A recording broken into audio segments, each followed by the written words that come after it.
No. This isn't right. This isn't right. That's better now. That's better. I swear Philip's starting a coup. He's like one of them Russian leaders. No. Sorry, I am going to say that he always does that on purpose, so I'm on the wrong side. Yeah, you're like you're not go. What's his name? Boris? No, what's his name? The fella in the 90s, the really popular Russian leader that had back Gorbachev. then. No, the fella after him. Yeltsin. The man that was sponsored by vodka.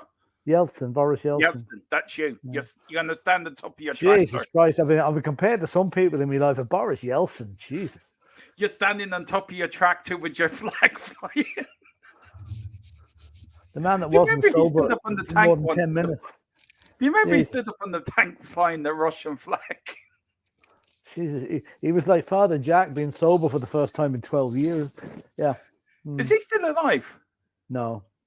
Oh, did he? Did he pass away? Did he? Oh, he did. I think long ago. Yeah. Gorbachev is still alive. Yeah, I think so. Yeah. Or did he die recently? I think he's still alive. Well, look at that now. I can't remember. Putin is still alive, unfortunately. Well, we can't help that, can we? Anyway, good morning, good afternoon, good evening, wherever you're watching, and welcome to THFC. No, he's dead. Died in 2022. He died last year. Can I just say, my roving reporter, Mrs. Trons, just told me he died. Yeah, he died in August last year. Yeah. Apparently September, and you're saying August. 30th of August, actually.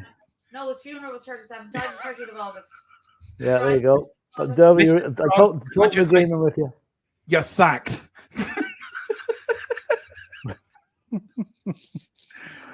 I'm in the doghouse now, right in the dodgy right. But Philip, how are you?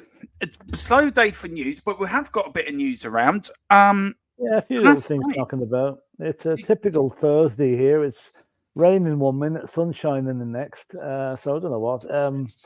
Spurs again, no match on Saturday. It's And I'm happy because I got a ticket for the Arsenal game. There you go. Very good. Dermotron's going to cause havoc at White Hart Lane that day. First time you've won anything in your life, I'd say, is it? It is actually. I don't win. I actually entered tickets today at my local bank for the Olympics. Win tickets for the Olympics in Paris. Okay, nice. That's interesting. Yeah, never know. Did you watch any of the Champions League last night, Philip? I've had I was just about to say that. Poor Arsenal. Football free night. I never even looked at anything. I was out late and I didn't see anything. You were out swiveling around. Actually, it was very funny. I was doing the bingo, as you know. And I before it started, I'd seen that Liverpool were losing 1-0, to Luton. And one of the guys at the college, he's a mad Liverpool fan. He's always slagging me off about Spurs. Didn't he? He won 100 quid at the bingo. Yeah. So I announced it was, well, I'm glad to see Liverpool are winning something tonight. He got the last laugh on me at the end, though. He certainly did. They got a 4-1 win last night, Philip. Yeah, all in the second half as well. Good second half performance. With half a team out as well. Yeah, of course, Porto beat Arsenal and Napoli drew 1-1 with Barcelona. And I love the way Napoli have named their stadium, the Stadio Diego Armando Maradona Stadium. Oh, yeah, why wouldn't they? It's only for him. They wouldn't have won anything back in the 90s. So that's a lovely compliment, isn't it? And with all the crap that he went through with Napoli at the end of his career with them, Philip, and all the stigma that's attached to him. People seem to forget Diego Maradona was probably one of the best players the world has ever seen. Oh, yeah, we know that. Yeah. If you take away all the crap and all the other shite that he went through. He just tarnished his legacy a bit at the end by going off the rails like that, Yeah. But where would you mark him in the, say, top 5 of world greatest players, Philip? He's up there. I still rate Pele as the greatest, but I think Maradona's the greatest myself. Well, I'd always go for Pele because it do you know what? There's a debate there, Philip.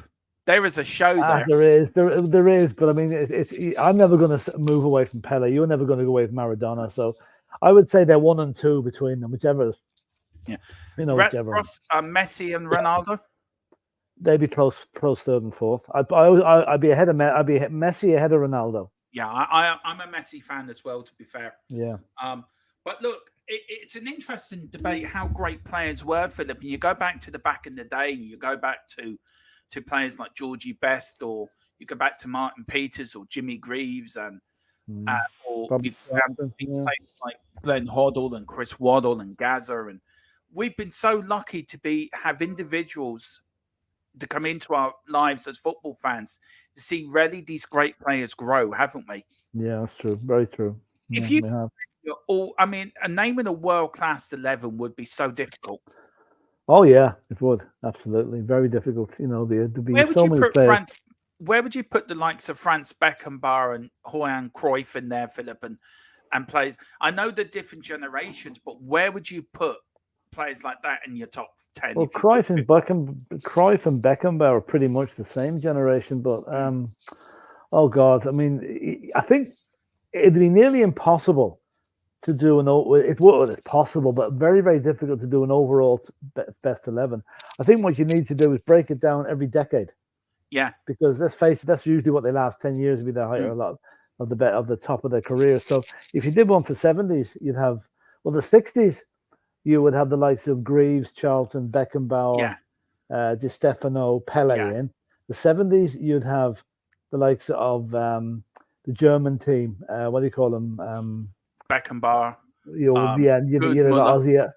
Muller, Ozzy Ardiles, those likes and that. Then the 80s, you're moving on to the Maradonas and the Platini and all that. You know, so you could actually spend a week working out certain teams. That French side of the early 80s was very skillful. It was, yeah, it was. Do you know? Do you think teams like? Do you think? Look, I know we're going to. This is not. We didn't plan for this, and why we started this conversation. But me and Philip normally sometimes do this. Do you look at the French side of the 80s, Philip, and feel they only won one trophy out of 3 major tournaments they went in as a unit? Semi-finals of the 82 World Cup, winners of the 84 UEFA champion, the European Championships, semi-final again in the 86 World Cup. Do you feel teams like the French team should have done more to cement their legacy as probably a great European side, where the Germans, even if they play a bad 2-year period up to a major tournament, they end up winning that tournament? So do you feel the French, where do you look at that French side, Philip? Because they were very talented. They had Rocheter, they had Platini, they had very good technical, brilliant players in that side. Yeah, they did, but I think the German team was better. Yeah. To be honest. The West German team was the word at that stage. Yeah, the French were very good technical players. Maybe just not having they mightn't have just had the mental strength to go on and achieve more than what they actually did. Because remember that the 80s was when football was in transition. We were just starting to get the good pitches. We were just starting to get more money in the game, you know. And if I had to take a bet on it, I'd say the French team that won the World Cup was better. Do you won the World Cup there? Yeah, they won the World Cup in 98. 98. No, and again the more recent one. Yeah, in 2016, wasn't 2016, it? 2016. No, yeah. 2018. 2018. Do you really think that French side was better than the Platini French side? Well, I think man for man, probably yes. Maybe as a team, but sorry. Man for man, maybe the Platini team was better, but as a team, the more recent team was the better one. Yeah, you can have 11 great players, but that doesn't always make a great team. But everyone marks back to the 70 Brazilian side and the 82 Brazilian side being the best Brazilian sides ever to win and not win a World Cup. I mean, the 94 Brazilian side was like nothing compared to the 82 side or the 70 side. Yeah. Brazil went through a couple of rebuilding phases, if you like. I still think the best Brazilian team ever was the one that won it in 1970. Where would you play the 82 side? I know they didn't win it, but they were excited. They were unlucky. They were a great team to watch, but I think they didn't have Pele. They didn't have what do you call them? Tostão, Jairzinho, Carlos Alberto. They hadn't had the players like that. And Jairzinho. They were class players. They really were, you know. Right. I think for the chat, put in your best side ever. It has to be a World Cup side, the best ever World Cup side or European Champions League side from your generation, from your era. Pick one side. I would love to know what people think. I think the 82 side, Brazilian side, was Zico and Socrates and players like that, Philip. They were so unlucky not to win a World Cup. No, they were, yeah, they were. They were. But the Germans, I'm tipping Germany to win the European Championships this year. You never, there's something inside in my head. You never doubt the Germans. No, they're always very strong when it comes to. Okay, do you remember the awful hammering they got in the World Cup? Was it? Yeah, 7-1. 7-1. I mean, that's so un-German-like, you know. Yeah, it is. How many times have we watched the tournament, Philip, and thinking, "Here comes the Germans again"? That's right. Do you know they never lost the penalty shootout? I think between 1982 to 1990, after they beat England on penalty shootouts. Right. Okay, that's a good. In the World Cup. Good I mean, record. that team won the World Cup in '74, reached 3 successive World Cup finals between '82 and 1990. Yeah. And then they became, they dropped the West Germany tag then and became just Germany. And then they lost the 92 European Championships to Denmark in the first tournament as Germany. It took them a while to adapt to the new I name. just want to say a big shout out. The player who played in that final, Andreas Bremer, died the other day, the German international who scored the winning goal in the 1990 World Cup. I didn't know, Philip, but I read it, right? Rudi Völler was the penalty taker for Germany. Right, he refused to take the penalty because he didn't want to take one against Goicoechea, who was the Argentinian goalkeeper. Right. Lothar Matthäus was next in line. He refused to take the penalty because he changed his boots at halftime.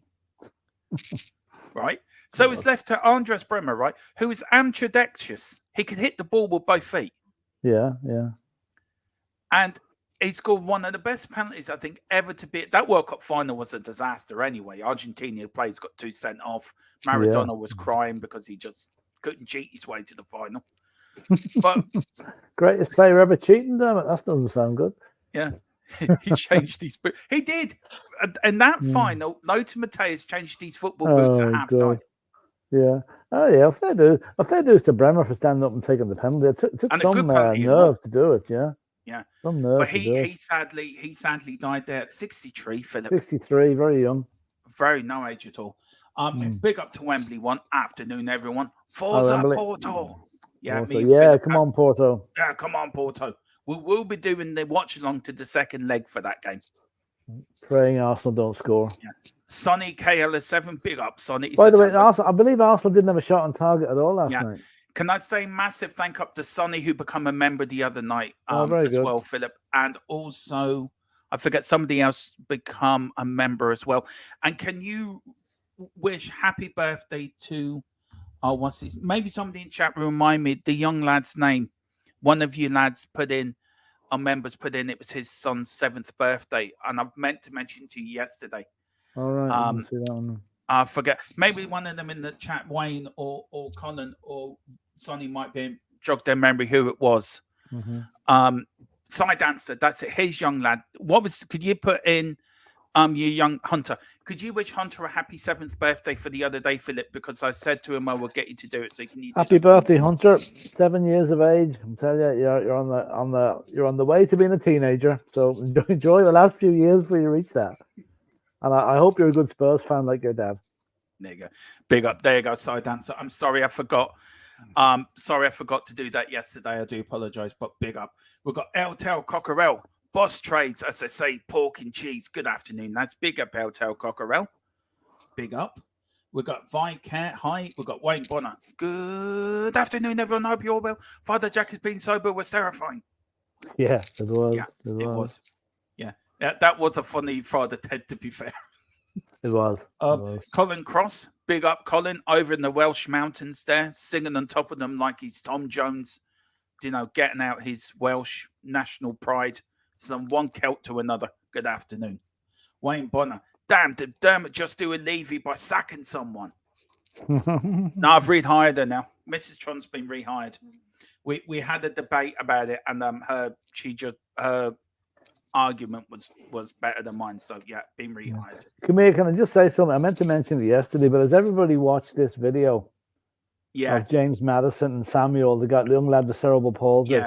I did. I nearly cried watching that. It was just so beautiful the way they treated that family. Yeah, and fair dues to the club and James Maddison for doing that. Yeah, fair play. And the poor, I love when Tottenham do that. You don't see any other clubs doing that. Tottenham do No, so it was much such work. a nice, it's a lovely gesture, you know, and then getting all the team to sign the shirt and everything, you know. Tottenham do so much work behind the scenes for these charities and everything, Philip, and for children like that. And fair play to them. Absolutely fair play to them. Sonny laughing.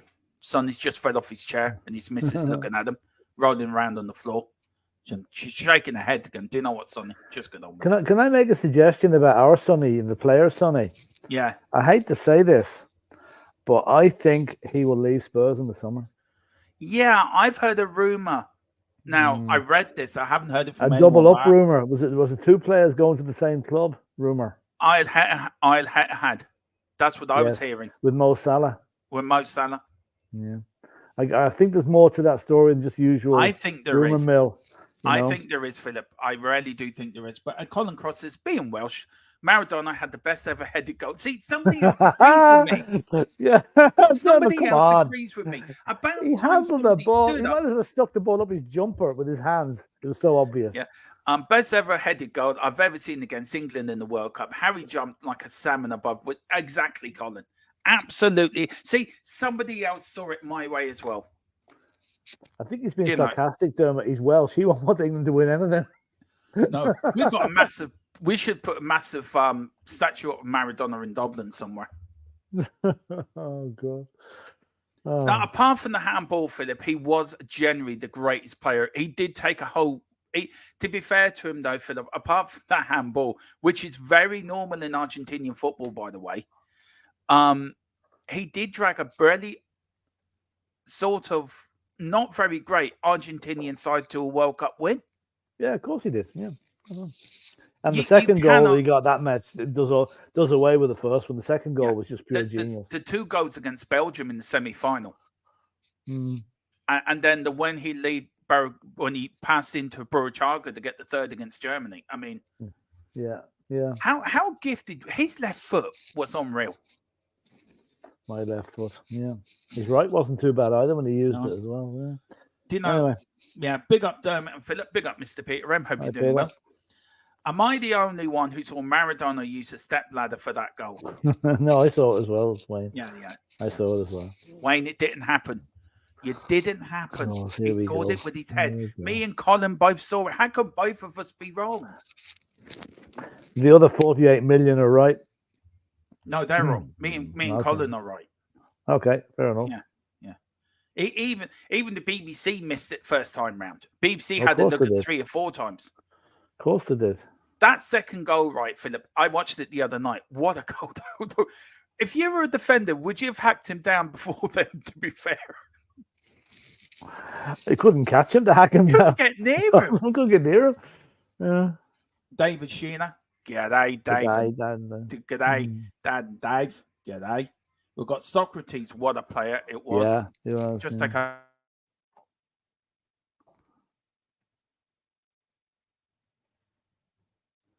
Can you do the comments for me for a minute? Yeah, Philip? Sorry. Yeah, Colin Cross said the Holland team underachieved with the players they had. That's true. They certainly did.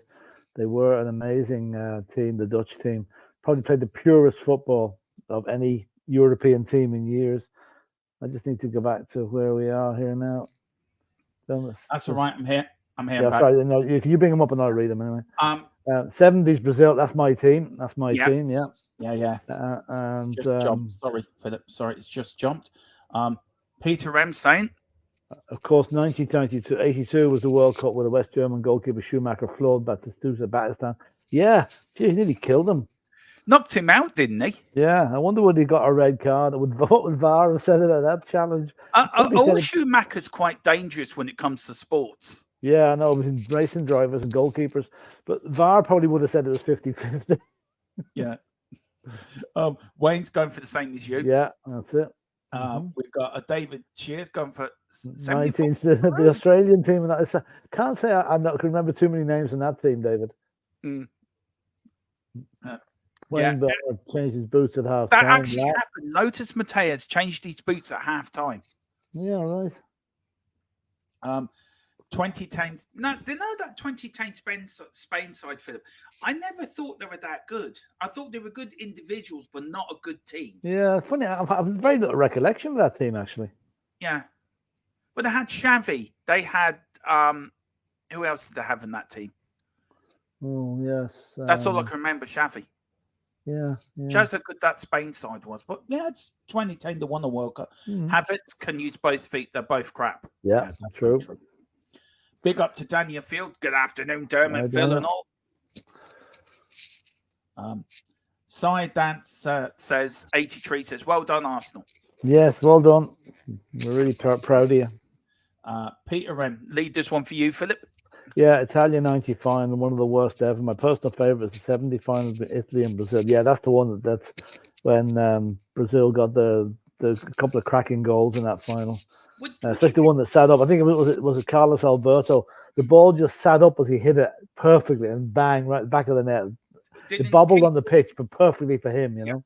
Did Keith Walthamstow said that is pure delightful football at the end of it? Kenneth Wolstenholme, yeah. Kenneth Wolstenholme, I'd say, completely unintentionally, probably coined the greatest phrase ever in the World Cup final. I think it's all over. It is now. That was absolutely brilliant the way he Murray did that. Walker was the same. Yeah. Murray Walker was the same. But the thing, the 86 final was a good final. 2-0 up Argentina. Germany come back with 2-0 with 5 minutes to go, and Argentina nick a winner in the last few seconds of the game. Mm-hmm. But yeah 70 was a good game. 70 was a good game. There's one thing in that World Cup that stands out for me for 70 World Cup was that save from Pele and Gordon Banks. They're still saying it's the greatest save ever, and I haven't seen many to beat it now. It really was. Although Hugo Lloris made a couple for Tottenham, which I think would equal it. But you know, I think that was a great save by Gordon Banks. And the tackle by Bobby Moore on Pele as well. Well, I'll tell you one thing: Ledley King's tackle on what do you call the Dutch fella for Spurs versus Chelsea. Yeah, that ranks with that as well. That's one of the greatest tackles I've ever seen. Yeah, it is. Would you think that was the greatest World Cup game, England-Brazil 70? It was one of them. Up to then it was, because it was the reigning champions versus the previous two winners. Yeah. So it was probably. And the amount of respect those teams showed each other at the end, it was just amazing. You know, there was real. You know, we just about got through you, Brazil's thing, when Bobby Moore shaking hands, hugging Pele after the game. You know, it was nice to see. Bobby Charlton running around with no hair in his head, so he doesn't get sunburned. Yeah, my only concern with that game, Jimmy Greaves should have been there, but he wasn't, and that was the start of his downfall, really. Yeah, it was. The start of his downfall was 66. But you know what I mean? It was a carry on from that, you know. Big up Sign Dancing saying, Hunter, so happy birthday again, Hunter. We got tequila. Big up Hunter Hurst. Hemsley. There you go. Big up to Nick. How you doing, Nick? He says Germany won the World Cup in 74, third place in Euros in 2006. They won 3 World Cups, I think, or 4, Germany. I can't remember. They won a good few, anyway. 54. They won back in the 50s as well.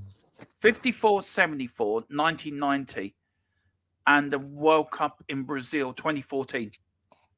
So they won 4. Good. You read a few here, Philip. I'll keep them out. Yeah, Wayne Bonner saying the 94 World Cup final, if I remember, was absolutely awful. Yeah, wasn't that the one? Baggio that was in the mirror. He missed the penalty. Yeah, Baggio missed the penalty. Yeah, that wasn't great. That was a terrible match. Yeah, so did Diana Ross in the opening ceremony, missed the penalty as well. I wouldn't mind her missing when she's not paid. be like Baggio singing off key at the end, wouldn't it? David saying, my membership isn't showing. Oh. I don't know why, David. Let me look into that. I'll get back. Give me 2 seconds. I'll look into that for you, sir. Okay, let's have a look. I'll just keep reading these here. Yeah, if I can bring them up, Philip. So if you bring them up, yeah. And Nicholas is saying the 1970s to 90s were really good. Yeah, they were actually. They were some of the best World Cups. And any more, Dermot? Yeah, sorry, Philip. I'm trying to do something. It's from Nick on downwards. If you can press. Oh, okay. Nick is all saying, but not now. Yeah, well, I think the last World Cup now didn't really enjoy it, mainly because of where it was being staged, you know. Tequila is saying, big up chat, big up Dermot and Elvin. Oh, God. Dermot, I thought you were Elvis, not me. No, anyway, you're David Elvis. Saying, what the hell? Okay. And then Colin Turner, afternoon, Colin. Big up, Colin. And David Shearer saying 2010 Spain. Right. And morning all, says David. And Nicholas is saying Spain were awesome when they went back to back. Yeah. Spain. I'd have find David's thing. It is. He did rejoin 28 days ago. He's the Maddest membership. So you are a member. I don't know why it isn't showing. For some reason, David. Yeah. But it's showing now. Okay, it's showing now. Good. Geordie's saying away the lads. Well, hey Geordie, how's it going? And big up Dermot and Philip. Colin is saying the 70s Brazil team were great, as was the World Cup final. Yeah, it was actually. Now this one is not going to happen. Not a hope. Sons and Newcastle, here we go. If Sonny leaves Tottenham, he'll never play for another Premiership team. I think I can really guarantee that. I think he'll be off to Saudi Arabia. And David Shearer saying South Korea Kontiki tour still on, even though Son is leaving. Yeah, we're playing out. I believe we're playing Bayern Munich in Bangkok or somewhere. I don't know. We're playing pre-season anyway. We're playing Bayern Munich. No, it's just this fear we've got that Sonny might be reaching the end of his tether at Tottenham. You know. Yeah. And Tequila is saying 80 million and he's yours, Jordan. Oh no, I don't want Sonny going to any Premiership team. It wouldn't be right. It wouldn't be right. And Tequila again, we can waste it on some kid from Forest as well. Well, give Brennan Johnson a chance, lads. Give him a chance. Peter M saying, if only we had VAR on the England-Argentina game. Yes, true. But also, if you had VAR in 1966, the result could have been totally different because that wasn't a goal. Can I also say about that game? At the start of that Maradona second goal, I don't know if anyone noticed, Philip, but Glenn Hoddle was actually fouled before the ball went to Maradona. If you actually look at the start of that goal, you see Maradona, you see Glenn Hoddle being hacked down. Okay. Right. Okay. I must have a look back. I don't know. Nobody actually seen that, but I only noticed that the other day. I watched it and I noticed Glenn Hoddle being totally hacked. Where's VAR when you need it? Huh? Yeah, exactly. And Wayne Bonner. Well, yeah. They should have hacked Maradona in midfield. Yeah, well. Probably should have, you know. Should have, could have, did have. And David Shearer saying, Philip, were you there when Uruguay? Probably a second part to that, I would say. 1930 World Cup. He was there. He was the roving reporter for THC back then and back in them days. Now, David, I'm not 120 years of age. I might feel like it sometimes. I'm not quite got there yet now. We do have coverage of it, Philip. We do have a video of it. You were there. We will show. We're trying to get it digitally put down onto a CD-ROM. But Philip was there. He was reporting from that 30 final from Uruguay. He was there. I can guarantee you because I was there with him that day. Well, I have to say, I do admit to going to a game between Argentina and Spain in the 1966 World Cup when I was a kid. At Villa Park. I always remember that. It was a Tuesday or Wednesday before the famous Argentina-England game. Yeah. Where Alf Ramsey called the Argentinians animals. Remember that? So, but no, 1930 now, it's just a bit before my time, you know. Colin Turner saying strange. I'm looking forward to next season more than I'm enjoying. Could that be this season, Colin? Yeah, probably. You know, I think it probably is. Yeah. I keep saying next season is the season. Next season is our season. Yeah. And we'll have to wait and see, but I think we're building up nicely for it. And good day, chat, David says. I think that's all the chat now, don't we? No, there's more for them. Holland are unlucky, never won a World Cup. I think they lost 3 World Cup finals. Yeah, they're one of the unluckiest teams. They just can't seem to get through that barrier of winning things, you know. So they didn't actually make it. And this is to go back to 1982. Battiston lost both teeth and cracked ribs. He's lucky he wasn't killed. And Side Answer's asking, Dermot, did you see any Formula 1 today? Missed it. I'll let Dermot answer that when he comes back. Colin says, sorry, I should have said this season. I'm so quick on the keys sometimes. Yeah, but I agree with you, Colin. yeah, I am looking forward to next season when Ange has got a whole year of having his ideas put across to the team, and I think we're going to do things. Geordie saying 2006 Italian team is lit. Yeah. David Villa, he was playing for Spain in 2010. Sorry, Philip, I'm back in a minute. Sorry. And Colin is saying, what does everyone think of Maddison comments regarding Solomon's ability? I saw that. He reckons that Nana Solomon is probably the most technically gifted player at the club. And it probably hasn't had a chance to show it. Now, I saw him play in the pre-season against Shakhtar Donetsk. Now, I thought he was very, very good. He's very tricky. He's got a low center of gravity. He's got to drift past players because he's small, you know. And it's a pity he got injured when he did. But I think he could be a surprise package for us in the rest of the season, replacing one of the guys out in the wings, be it Johnson or Werner. So I think that could be an interesting selection problem for Ange when he gets back fully fit. And Peter Emerson, Italia 90 was a huge lost opportunity for England. I was so peed off after the penalty shootout with Germany. I think everybody was. Paul Gascoigne certainly was. It was. We look at Italia 90 from a different angle, Peter. That's the team when the Irish team took the world by storm, you know, and got to the quarterfinals, which for us is nosebleed territory, I can tell you. And Geordie is giving a rundown on the team of 2010. Xavi, Iniesta, Xavi, David Silva, Ramos, Busquets, Piqué. That team was a nightmare. Yeah, true.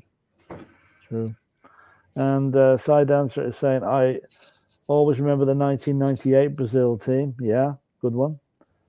Well, that 98 Brazilian side, that was the final where the original R9 wasn't playing, and then he played. Apparently, he had a fit in the hotel that day. That's right, yes. And there was a massive confusion. Was he going to play? Was he going to play? So they put out the team sheets, him not in the side. And then 5-10 minutes before the game, they changed the team sheets and then put him in. So that's the game where Brazil didn't turn up and they lost 3-1 to France. Do you know Brazil have never won a World Cup in Europe? That's all right. World Cup wins have been outside of Europe. Outside Europe, yeah. There you go. Yeah. Okay. The question about Formula One I heard, Philip. Yes. Did you see? I saw a bit of it. Listen, I know I'm supposed to be doing the testing, but I've been so busy the last couple of days with the shows that are coming up and family stuff as well that I haven't had time. So tomorrow I'm hoping to do a couple of hours from the final day of testing over on our Formula One channel.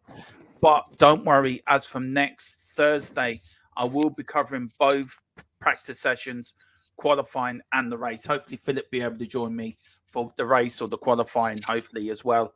And what we do is, especially for the race and qualifying, guys, we'll screen it live from our Formula One channel, but we also screen it live here and also on the Full-Time Sports Network. So you can watch us on any sort of X as well and Twitch. You can watch us on all platforms. So that is coming. So I do apologize for the last few days, but I will do a roundup of the testing section for you at the end of tomorrow, and I will do that live over on my our Formula One channel. Sorry, Philip. Okay, I've got a question then, and this is Chris Loney saying, David Shaw, hi mate, thanks for the TOT membership. There you go. Yeah, big up, David. And Colin Turner, Gaza showing the Dutch and the daddy in Italian 90. Yeah. That 90 World Cup, Philip, for me, was sort of a World Cup where I think football, certain players came of age. Yeah, that's true. That's true. Gaza I think that was Gaza at his prime in that World Cup. Yeah, it was. And Gaza was that. I mean, it was the season after that he won the cup for Spurs. But he damaged his leg, and I think that was the end of Gaza once he'd done his leg in. Yeah. I don't know. Going forward to that game, I'm amazed that his teammates and the management didn't try and cool him down a bit before the game. He was obviously he did the same against Arsenal, Philip. Yeah, but like that against Arsenal, he was, but he wasn't. He never put in vicious tackles like he did in the final. He got his early goal, and that calmed him down. Yeah, I still reckon he was possessed. He was possessed in that final. Absolutely possessed. To this day, I think the referee should have booked him, or at least spoken to I him. think the referee today he would have been sent off straight away, no doubt. Yeah. He was gone. But do you feel Roger Milford back then should have booked him, at least spoken to him, got Gary Mabbitt to come over and calm him down? Yeah. Yeah. Well, do you remember? Do you remember back in the night? I think it was the 1990 World Cup final. Well, whatever game. I think it was the game against Germany.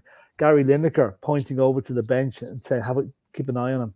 Talking about Gaza. Yeah, that's after he got booked in the semi-final. Yeah. So like Gaza was always on a short fuse, if you like, and it just exploded again.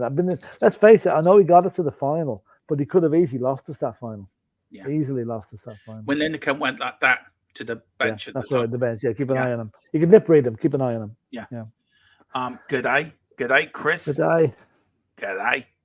We've got Geordie. 2014 German side was epic. 7-2 against Brazil in the semi-final.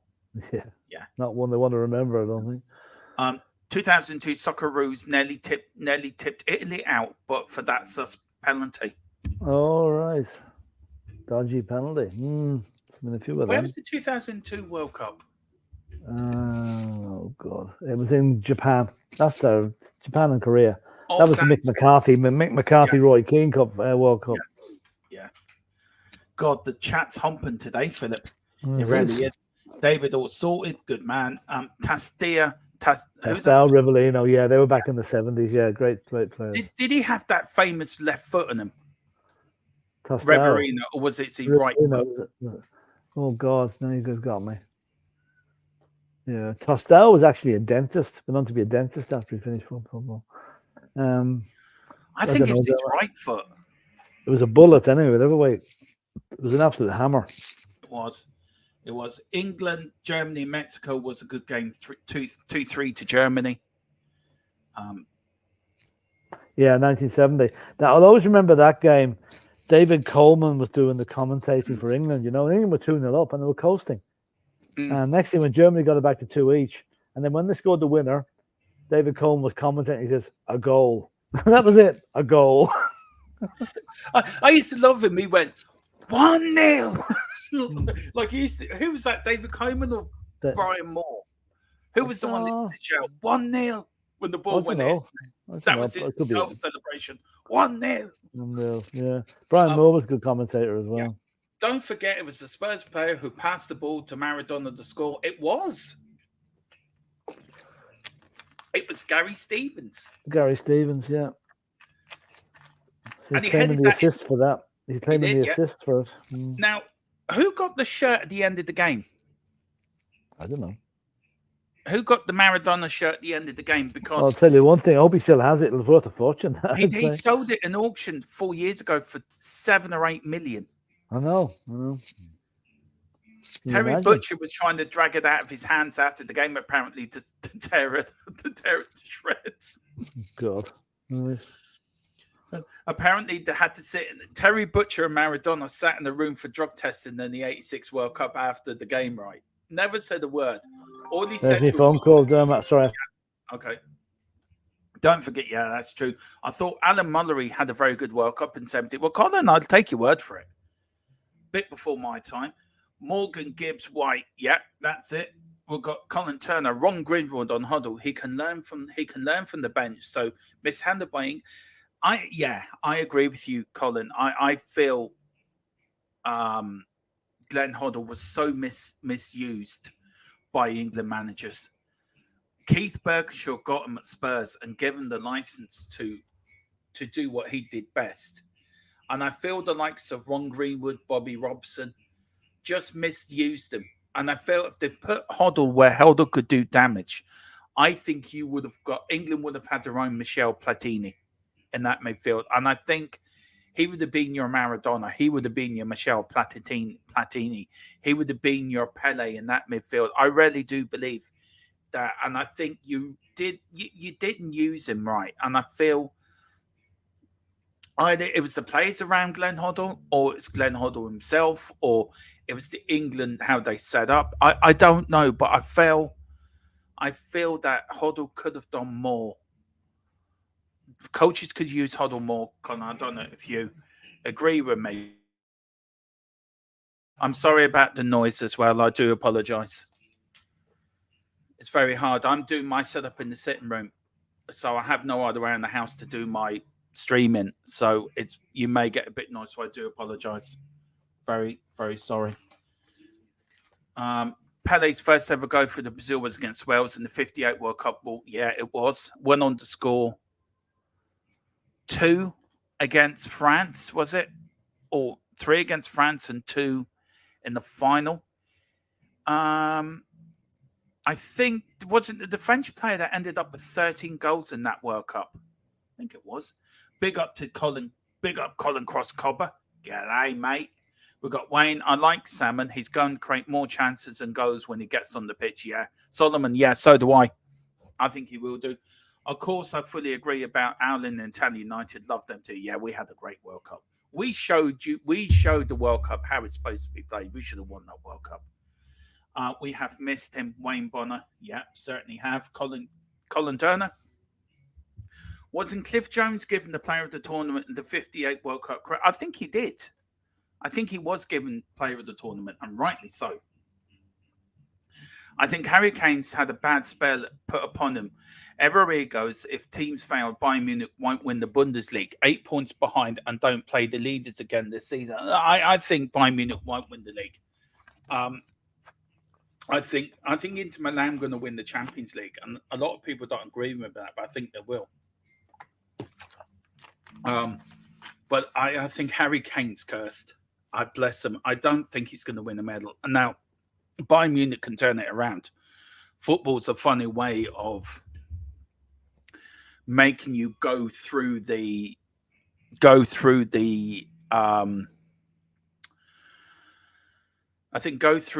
different levels of stress during the season. And Bayern Munich could end up winning the league. Who knows? But I think poor Harry Kane is curse, bless him. Brazil won in Sweden 58. Yeah, they did. 62, 70, 94, and 2002. I think it's the last time they won a World Cup, actually, 2002. Colin Turner, that's right. If John Charles had played, we would have beaten them. Yeah, I think so. John Charles was a great player. G'day, Daniel Lee. Yes, John Charles was a little before my time, but all accounts on play. Yeah, same here. Absolutely, that's what I've heard. I was the senior foreman on the new Formula One Silverstone pit lane control and conference centre. I was also lead electrician for Silverstone's F1 practice qualifying race in 2011. Wow. Fair play to you. Big up, David. Colin Cross says, John Charles, arguably the greatest British player. Yeah, I would say so. Wasn't Bobby Charlton taken off? Yeah, he was, for what I know and for what I've read, he was taken off to save him for the semi-final. Alf Ramsey was that confident that England were going to beat the Germans that day. He took him off. So I think that was a mistake. Steve Hodge, yeah, that's it. Wayne Bonner says, Peter and Wayne Bonner, hi Wayne. It was, I don't understand why he's been keeping the midfield strong. Colin Turner. What was that? They took Bobby Charlton off and Beckenbauer came more into the game. Yeah, because Bobby Charlton was man marking Beckenbauer. And he did that in the 66 World Cup final. And as soon as Charlton come off, Beckenbauer then run right. Big up the column. Big up FTSM column. Wrong channel, I think, David. Haha. No, well, that will be starting. Don't worry about that. Cheers, Peter M. It said, wasn't it Bonotti in goal as well? No, it was Bonotti. He was in goal for the England-Germany game. Some say Hoddle was too far ahead of where the English game was in the 90s. They always say that if Glenn Hoddle, Platini said it, if Glenn Hoddle was a French player, he would have won well over 100 caps. I do feel England as a nation, the managers you've had as England managers, you did misuse your better players. I still think to this day, Bobby Robson should have found a hole for Glenn Hoddle, put him in the same role he plays for Tottenham at that time. He would have. I think he would have done better. I think, but it's hard to know. It's hard to know. Hi guys, Bayern match in South Korea. This Chris, big up. Steve Hodge passed the ball and got the shirt. Had 10 min in for it. Yeah, it was something like that. Big up to David. He says, in that game against Germany, we lost 3-2 in 1970 World Cup. 2-0 up. Beckenbauer didn't cross the halfway line whilst Bobby Charlton was on the pitch. But as soon as he was too cold, we lost, yeah. We've got David. Wenger thought Hoddle was ahead when he was in France. Yeah, he really was. Big up to Gio as well. Big up Gio Ray. Morning, everyone. Morning, Gio. Hope you're doing well. Wayne Bonner says David Hoddle was so far ahead of everyone else that they needed a time machine to keep up. Suddenly, dude. Ramsey took up Chart and the Mullery at the same time. Any updates today, guys? I haven't heard any. I'm still waiting for my source. I don't know if he's gonna. Let's see now.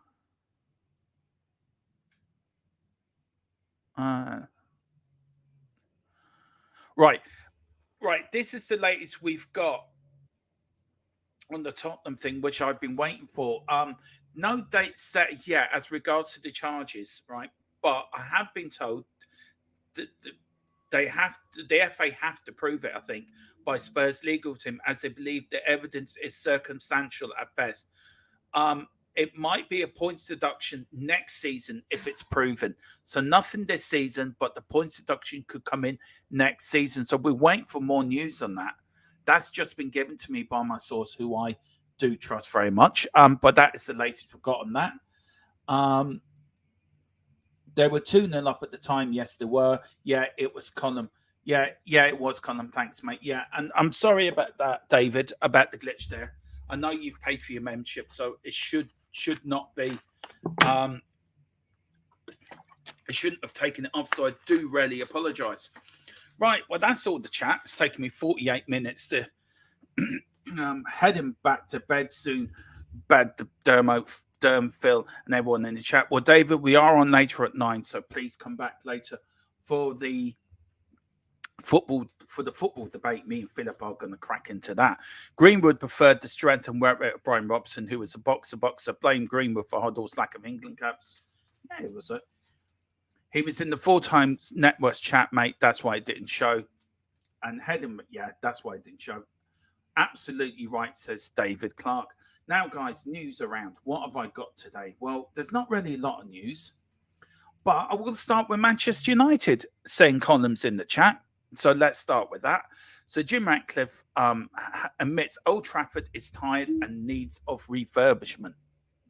As the new Man United bar owner, who took over a couple of days ago, outlines his plans to transfer to the Kane's 1,000-seater stadium, and he wants to make into the Wembley of the North.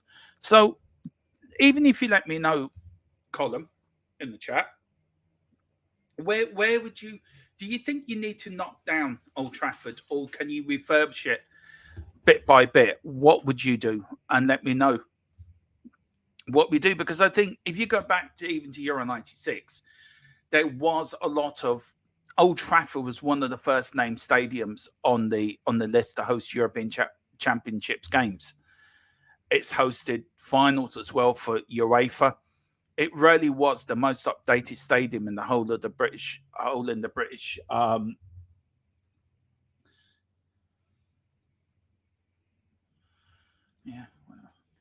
So let me just do that. Phillips had to leave, so I do apologise about that. Just double check, just checking something.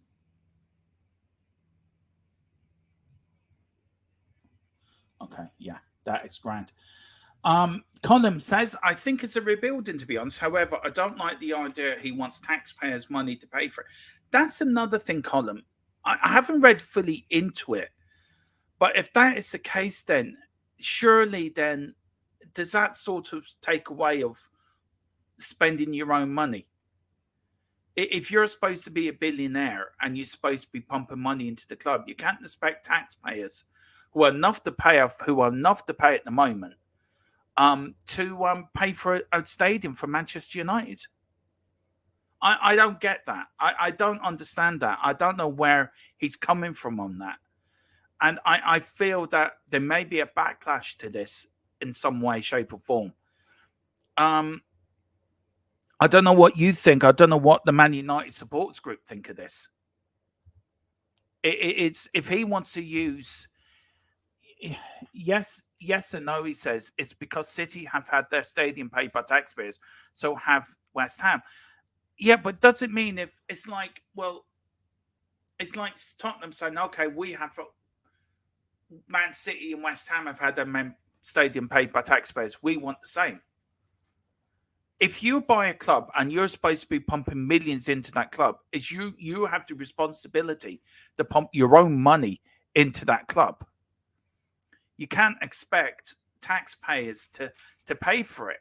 And I don't agree with that. And I don't think it should happen. And I don't feel West Ham and Man City have the right to ask that at the time. West Ham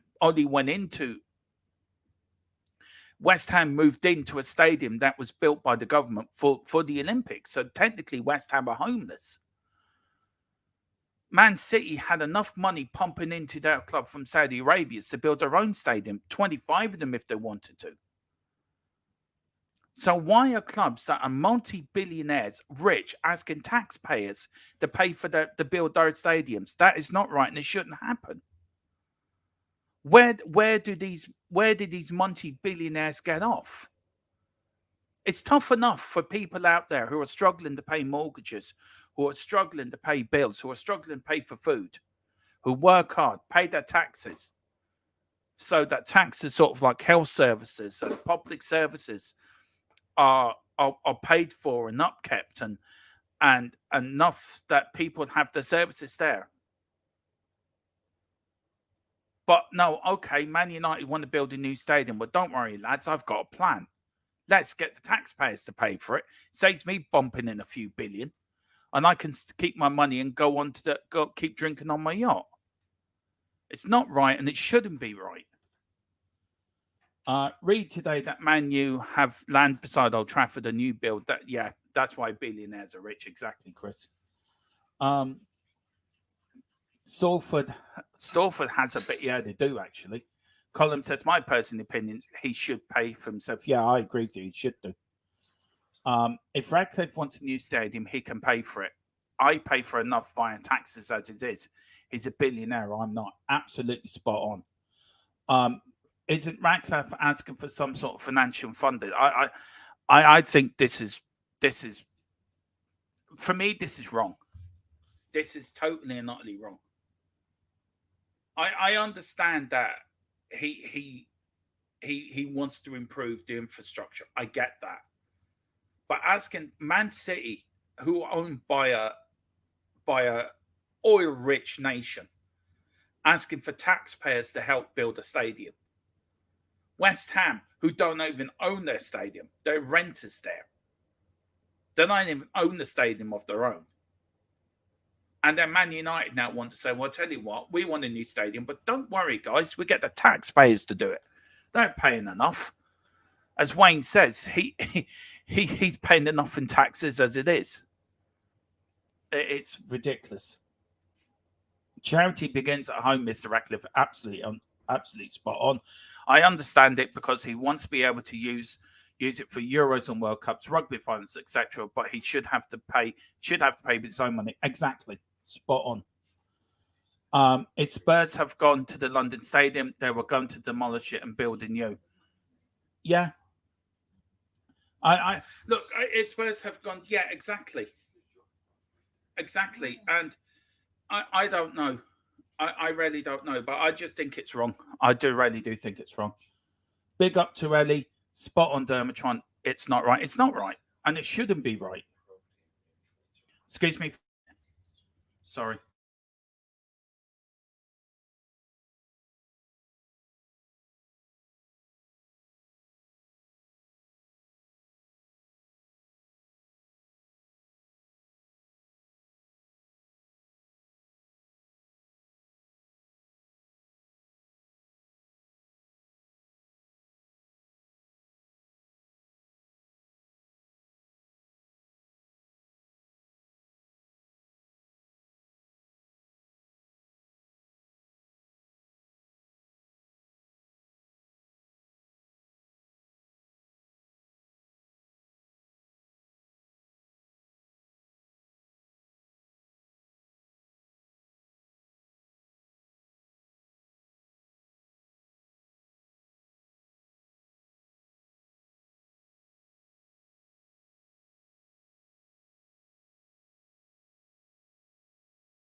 Sorry about that. Listen, we're going to leave it here. We will be back on at 9 o'clock tonight with the football debate. But I am going to bring this up later. I've just something come up here, so I've got to go. So listen, guys, please hit the like button. Please hit the subscription button. We are back tonight at 9 for the football debate. But I'm going to continue this about this news of Man United want to use taxpayers' money. And I feel I want to get Philip's opinion on it as well. See these things. But listen, guys, speak to you later. Keep doing what you're doing. And please hit that subscription and like button. And we'll be back on at 9.